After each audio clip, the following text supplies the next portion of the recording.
Tonight, though, a major blow to a violent gang's foothold on crime in Chicago if this case sticks. 9 reputed members charged with multiple counts of murder, robbery, and drug trafficking.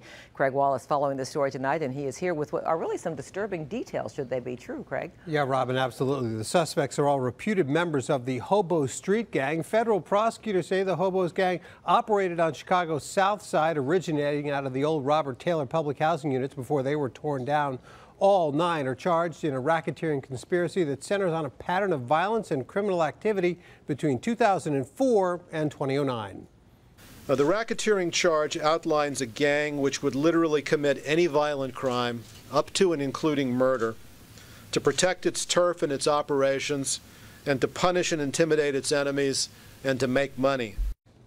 6 of the 9 defendants are currently in state custody but will soon be handed over to the feds. The remaining 3 are already in a federal lockup. One of the men, Paris Poe, made headlines earlier this year when he fled the state while under investigation for the murder of an FBI informant in 2006. A massive manhunt led authorities to Madison, Wisconsin, where Poe was captured the following day. Now, the Hobos operated between 51st Street and 47th from Martin Luther King Drive to Vincennes.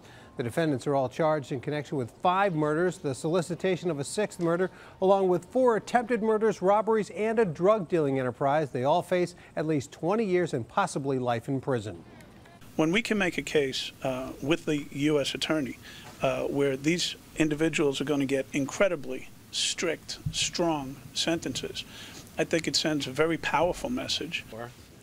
Authorities said they hope this indictment serves as a deterrent, but people we talked to in the neighborhood who knew all of the men charged in the indictment were skeptical that the charges or the sentences would make any difference, although they were afraid to go on camera and tell us about that for fear of retaliation.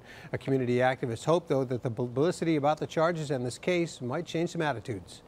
It can make a difference in many ways, that if a person is thinking about or going into criminal activity or any organized crime, it gives them a second thought that they better think. Now, the U.S. attorney said today that 4 of the men, including Paris Poe, could face a possible death sentence if they are convicted of murder in the aid of racketeering. Robin.